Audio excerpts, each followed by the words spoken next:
You're very welcome, and I am pleased to share with you my knowledge and experience of fund development and how I see it as the unique aspect of the work of a community foundation that can unlock philanthropic potential in your locality. So let me now move into a bold statement, I think, that I contest that fund development is perhaps the most important and exciting thing that a community foundation can do.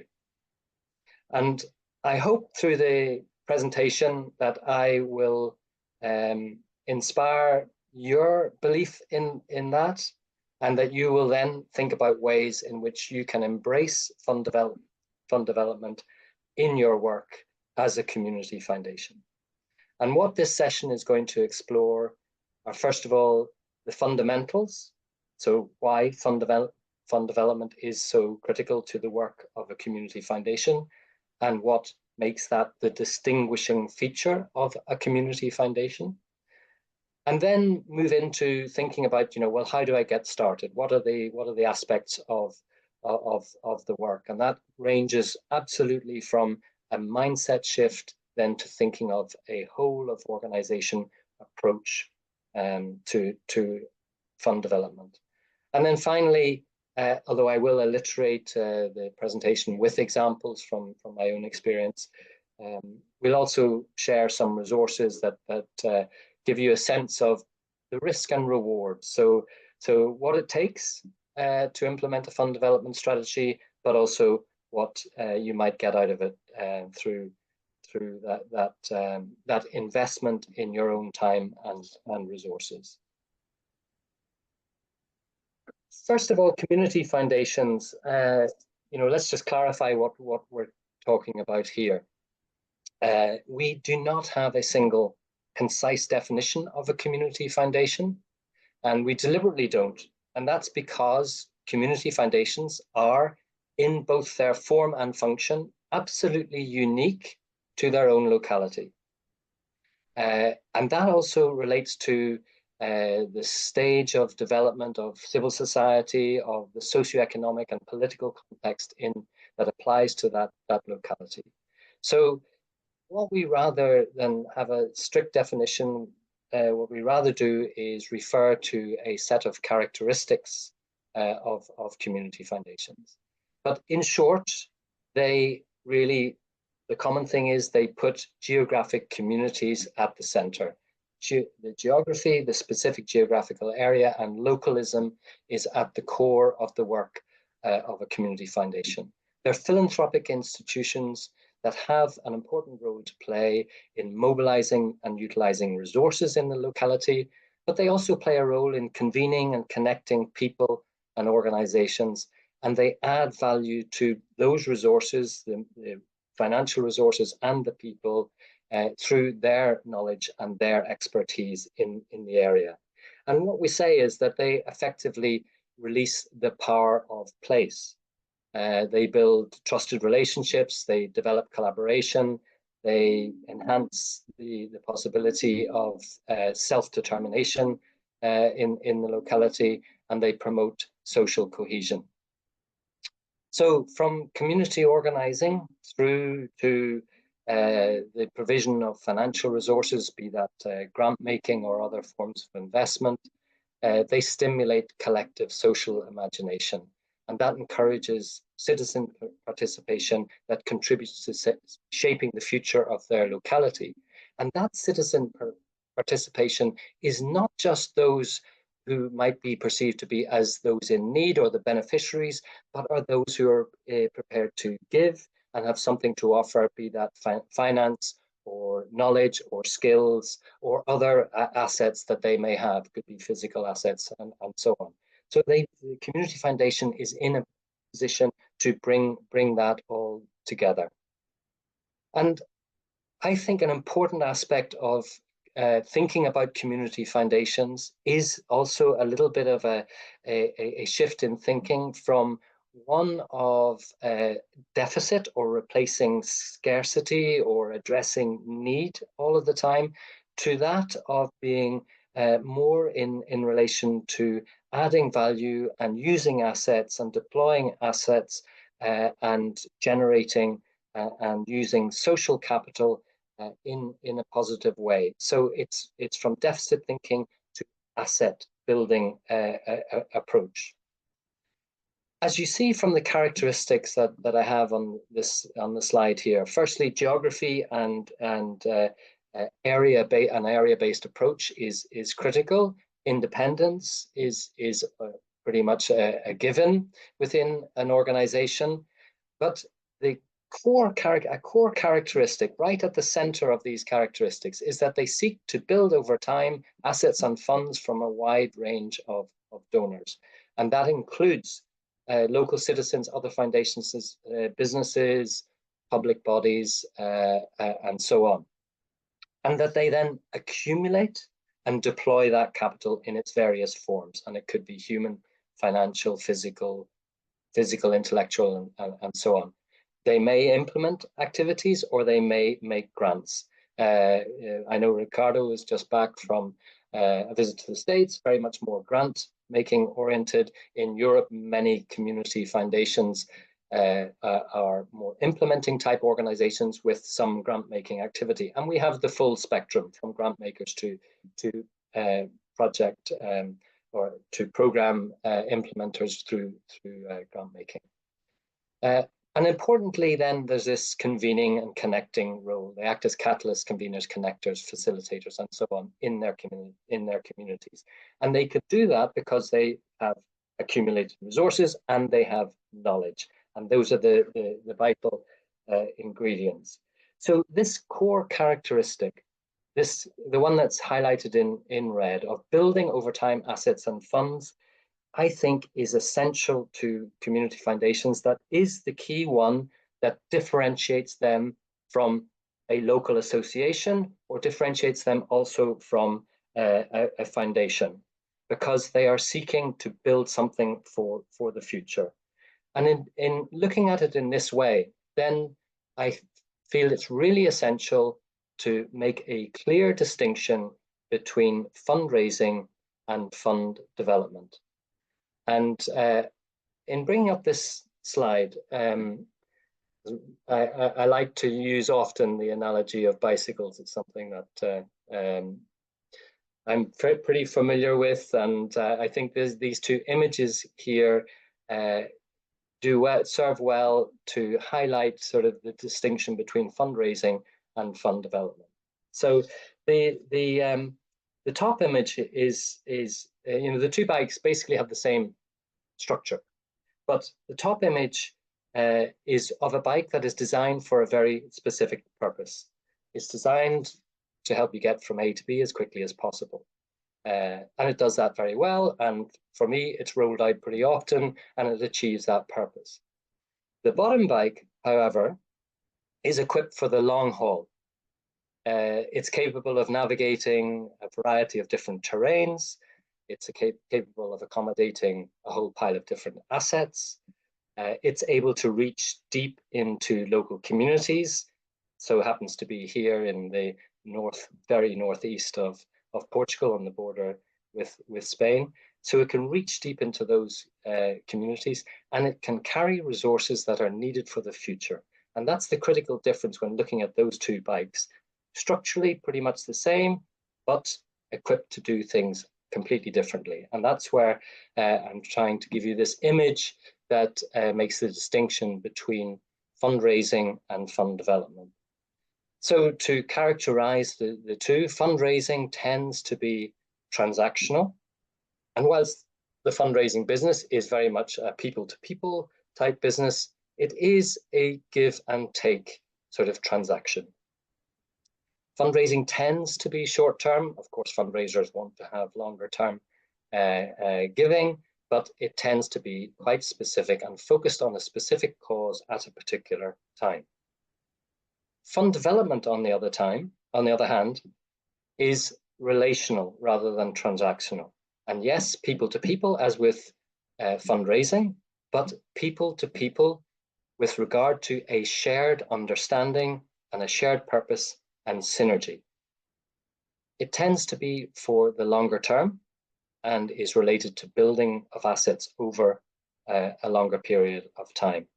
And that enables more strategic giving and strategic use of the resources and systemic action. So in a way, fundraising might be seen as a subset of fund development, being a bigger picture issue.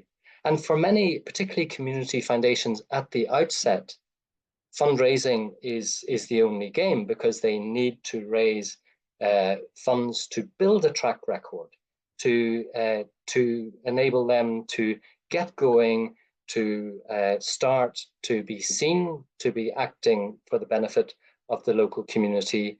And it's very difficult to start without that initial approach of fundraising. But what I do stress is that it is essential not to get stuck in a fundraising mode. That can actually be counterproductive. For example, if you get stuck in that fundraising mode, it can position the community foundation as a competitor for resources in the locality, rather than potentially being a resource provider or a resource generator in the community. It also can align organizations, community foundations, with particular causes that they're successful in raising funds for. And that derives a whole particular perspective of the community foundation and perception that the community foundation is only associated with those causes. And it can create an environment really of short-termism, where you are constantly then just chasing funds. One appeal after another at any particular time. So fund development, on the other hand, is essential in order to ensure that the community foundation can build working relationships with the donor community. And that could be people who are in the locality, but also others who are interested in that locality. And that could be other foundations, but it could be the diaspora, people who have left your area and are living, working elsewhere, but still have an interest elsewhere. And there are wonderful experiences of diaspora fund development, where donors then get a benefit not only from financially giving back to their community, but feel that they remain connected with their local community through this engagement. I mean, Ireland is a prime case for doing this, with a huge diaspora in the United States, for example. It also gives the opportunity for a community foundation to meet donors where they are, and I mean that in every sense. I mean that physically, so that you're getting to their communities to meet them in their localities, and to build an understanding with them. It enables you to meet them where they are mentally and financially, and with all of that, timing is critical. So there could be a relationship with an individual, a corporate, or any prospective donor, where the last thing that you want to do is actually to ask for money now, because it's not the right time, but it is the right time to start building the relationship, because there could be a potential in the future. And this is all about the sort of the donor relationship, and the ability for the community foundation to foster and nurture those relationships that will realize some benefit in the longer term.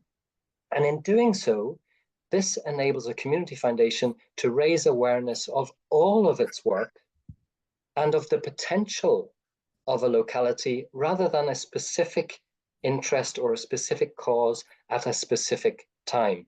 And it enables you to share with the potential donor the knowledge and skills that you can provide that will add value to their fund or their contribution that they may give.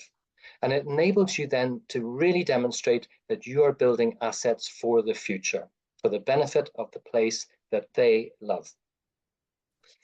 So all in all, I think, what engaging with fund development really allows you to do, and why this is, I feel quite an exciting prospect for a community foundation, because it allows you to apply balance, appropriate balance between the immediate needs now and the future. Balance between sort of being busy and active now towards looking at longer term sustainability. Balance between being specific around certain issues and also a diversity of causes and strategic development, and looking at the intersections between different issues like, for example, poverty, health, inequality. And your donor might have an interest in one, but you're able to show that you are knowledgeable about the locality and understand the dynamics of all of those particular issues.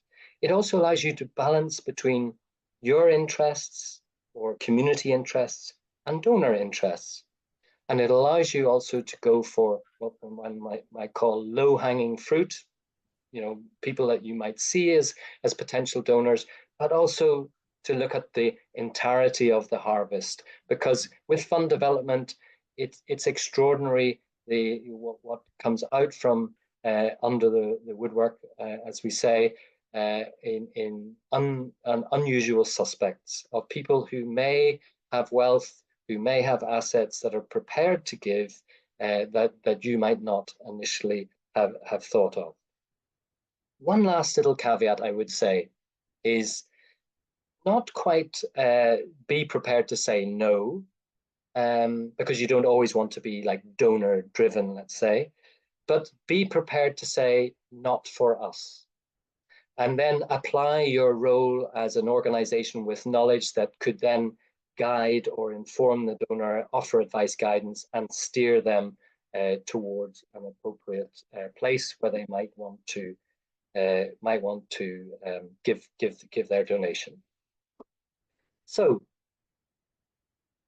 having discussed the why, now let's to look at sort of what's needed and how to go about it. The starting point, absolutely, without doubt, is a mindset shift within the organization to commit to fund development. And this is big. It's about throwing away a begging bowl, or throwing away a very long and fixed relationship that has got you typecast into a certain activity, and replace it with a confident and exciting narrative, highlighting the added value that you offer through your knowledge and expertise. Now, I came into the Community Foundation for Northern Ireland when it had been in existence for about 20 years, and it had never had anybody involved in fund development.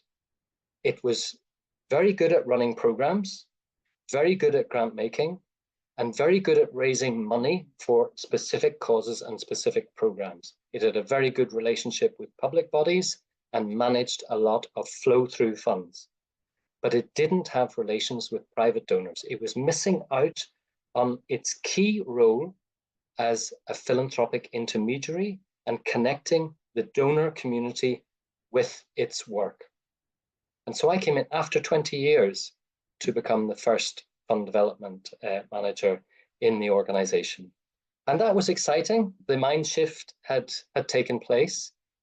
And perhaps what forced that mind shift to take place was the fact that the organization had grown so much with the flow through funds that it actually had become synonymous with a public funding body. And in this case, it happened to be the EU, with the EU Peace Programme, which was a great boost to the Community Foundation in terms of making it very busy as a grant maker with a lot of flow through monies, but actually was really inhibiting the possibility of developing relationships with potential private donors. Two things. One, it became typecast as a peace building and only a peace building organization. And secondly, it was seen to be awash with European flow-through money. So that was a bit of a turn-off for donors. And we had to turn that ship around and change the narrative and show that we were committed to fund development. And some of the steps we had to take, I'll outline now in relation to these other areas. So there has to be an organizational commitment to this. And by that, I mean there needs to be a real culture change and a culture of fund development created within the organization such that everybody is behind it and everybody is committed, from all of the board to all of the staff. And it's not a Cinderella activity to be conducted by one individual. I want to give you another example of where this can work. In Leeds Community Foundation, which rather similar to Northern Ireland for many, many years, was doing great work with flow-through funds, managing flow-through funds, raising money each year around programs, grant making, project implementation, was doing great work in Leeds addressing the social issues of the day. And they didn't really have a much of a fund development strategy, but they were trying, and they were trying to build endowment and to build relationships with donors. But it was only through a conversation, a side conversation between a board member and a businessman that this led to their first real breakthrough in relation to a donor advised fund, or a named fund as it became, with the organization. And that conversation that happened, and then the next thing was the individual walked into the door of the foundation and spoke to the receptionist. It was a staffed organization, spoke to the receptionist, who was fully on board with the idea of fund development and what it meant. And it was through that conversation with that receptionist that £1 million donation was made to the Community Foundation in Leeds as its first major gift. And it wasn't through a carefully worked out strategy of then identifying, lists and lists of high net worth individuals or potentials, prospects and so on, and making contact or writing to them and meeting them and so on. This worked because it happened that a board member was at the right place at the right time to have a conversation with somebody, and that the receptionist in the organization was also on the same page, and through their conversation he was then prepared to make a gift to the Community Foundation and establish a fund. So I think it's really important that in that organizational commitment, that all the organization, board members, staff, volunteers, are prepared to walk the talk. And that does not necessarily mean, there's a bit of an American approach to board members. There's a saying, give, get, or get out of the board, that they see them as their fundraisers. I don't concur with that. I think everybody has their own particular role to play. In fact, I was talking to somebody recently about the important role that a particular board member plays in thanking donors. So they're not out trying to make the connection or make raise awareness of the work of the Community Foundation, or indeed in a position where they can give themselves, but they're very good at that follow-up work and thanking and engaging with the donors over the longer term. So that everybody has to be on board and involved in some capacity with the project as such, the fund development project.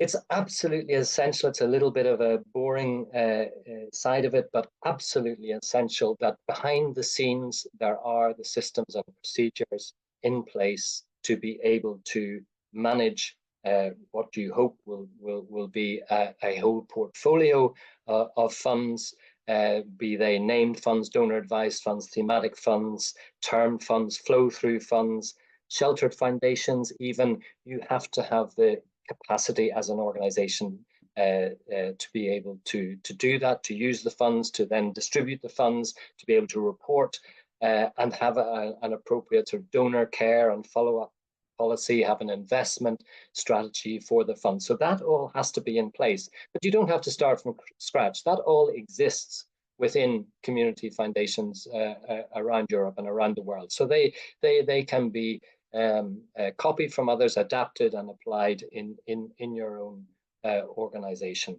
And really critically, you need to have an appropriate sort of CRM or a database where you can then manage these donor relationships, because I tell you, there's nothing worse than not following up or getting things wrong or writing to people that have died or misunderstanding, not remembering, let's say, what your last conversation was with somebody, not remembering what the cause that they were interested in, or not remembering connections that they might have. So it's really important to have all of that in the background. And I would also recommend maybe sort of setting up templates and shell funds, so that whenever it happens and somebody wants to establish a named fund or a donor advised fund, you can do that. You have everything in place. And only then, really, or maybe that's a part of your strategy and implementation plan. And as I said, this connection between fund development, distinctiveness, but they're related, obviously. You can use fundraising tactics, of course, but use them in a fund development type mode. And that means that you've got to, as you would do with fundraising, be able to make the case, this time the case that is generalist, but also can be specific once you understand the donor interest. And you're making a case and also then saying what the community foundation offers, and you're not making an ask. So that's rather a distinction between fundraising and fund development. But you do the same things of identifying the target constituency, individuals, organizations, direct, indirect, using all the connections that you might have, and also other intermediaries. And with this, a really critical one would be to start to develop relationships with either wealth managers or estate planners or lawyers who have that already established relationship with people that are potential donors or fund holders. And then you need to identify, well, what resources are going to be required. If you're a voluntary organization, you don't have paid staff, you're going to have to think about who's going to be doing what and what the role of the board and the volunteers within this, or if you've got the resources, or you can raise funds specifically, which sometimes some other foundations will be interested in terms of promoting philanthropy for a position as a fund development person within an organization. That can be an appropriate proposition. And then think of the skills and knowledge that's required to do that. And then, of course, you start the process of pipeline, for the targets and fund development. Even more than with fundraising, fund development, as I said before, is relationship. And it's essential that you can make personal contact, and you do provide the resource and the capability, and you'll hear this from Gianluca about how he goes about it, to build those personal relationships. Because, as I say, it's not an ask, it is about essentially an offer, what you can offer them. And that brings me to then what I see as the central aspect of what needs to be done in terms of messaging and communications. So you have got to highlight in your messaging the why the community foundation. Why is this organization as a community foundation the appropriate place for the donation, the gift, the fund, or whatever way you want to term that? What is your unique value proposition? The Canadians refer to this. What is the secret sauce that the community foundation offers that is different to the donor going directly to an NGO that it might have an interest in or a connection with or support with? What are you offering? And base this message around values, around assets, around the priorities, and around impact. And be inspirational, be aspirational in what is offered. You have to tailor the communications to the audience, clearly, as would be always the case. But in the pitch, don't be saying, I am asking you, I'm making an ask, I want you to donate to this particular cause, to X. It is more, the pitch should be, can we have a discussion about what change you would like to see? And build the relationship around that. Now, Ricardo mentioned the issue of disaster funding. And disaster funding is a really interesting one, because sometimes it can be the making of community foundations. Churchill said, never miss the opportunity of a crisis. So I'll give you an example of Cumbria Community Foundation in the UK, which has had a number of, let's say, natural or man-made disasters over the last years that have, in each case, really helped with its fund development strategy. And how then that has come full circle. By doing so, then that's helped with its disaster fundraising appeals. So the first one really that struck Cumbria was the fallout from Chernobyl and the impact that rainfall had on the county, and it wiped out really the sheep population of a largely rural county. And so there was a fundraising appeal related to that, and that attracted people because Cumbria Community Foundation had a track record of doing good grant making, of good implementation, and here was a very specific disaster that was pretty local to Cumbria.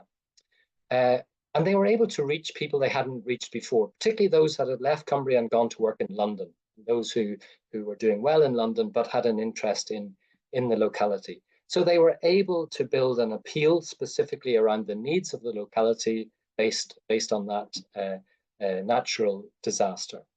Importantly, they were able then to retain a connection with those donors and use that in a way that then when they had further appeals in the future, they had flooding incidents more recently due to climate change, essentially, but they have also been able to launch new appeals, but they have also had a donor base that they go back to, and many of those donors they have then engaged with in the longer term. So this is where a relationship between a fundraising approach can lead to fund development. And now when they have an appeal, who are the first people they go to, but those that they already have funds, within Cumbria Community Foundation. So they've got a ready-made donor base that exists, who are connected people that can raise money from others. So it's a vital resource that they have. They're not starting from scratch each time. It's a cumulative development process that relates the fundraising, disaster fundraising for specific issues to a fund development strategy. So what you need to then in the communications is not make the ask, but demonstrate how you can be a trusted partner. Demonstrate how you can be a philanthropy advisor. Demonstrate that you can connect people with other like-minded people, be they other donors or people who are involved in what they're interested in. Demonstrate that you are helping them use their wealth to enrich that particular locality. And through that, you're offering them fulfillment, that you're offering them the reward of the feel-good factor through their giving to that particular locality. Offer them the relief of the burden of having to choose, that you can advise and guide and take control and responsibility, including the administrative responsibility of managing philanthropic giving. And that can include administering a fund or a foundation if you're sheltering other foundations on their behalf. And that you can ensure that their gift will be used in the most effective way for the locality, and that you can add value to that through leveraging knowledge, through leveraging other funds. That giving through the community foundation is really the most effective way that they can achieve change or have an impact with the resources that they want to give. And importantly also, the community foundation can act in both ways as a buffer between the donor and and a cause or a beneficiary or a program, completely anonymously if they want, or you can also act as a conduit where you then actually can, highlight the donor intent and work in that way that you can make it quite transparent as to what that particular donor is doing. So in all of this, you need to build, particularly around the messaging and communications, your team that can convey that message, the champions that exist. And those champions, of course, start from within. Your staff, your board, your volunteers, everybody's associated with the work of the Community Foundation. But it should include, as I say, professional advisors, so that they quietly, as they go about their business, can be aware of, potentially recommend the Community Foundation as being a place to establish a fund, to make a gift, to commit their will to, for example. Other influential people and organizations, that could be, public bodies, it could be, celebrity type people, well-known musicians, footballers, and so on. It's always helpful to have somebody in the public eye that you can demonstrate that they have the trust in you as an organization. Your champions, of course, should include your own donors. Those that you have that have given are your best advocates. If they can tell their friends that they trust in you and they are happy to give through you, then that is a great testimony. But also, importantly, your champions should be your grantees or the people that you work with to demonstrate that they see the value added that the Community Foundation offers, rather than them going directly to seek funds themselves. So I hope I've offered a little bit of inspiration. Maybe now there's a little bit more aspiration to think about fund development in your organization, to think about a strategy. And I hope that you will see the significance and importance of fund development to your Community Foundation.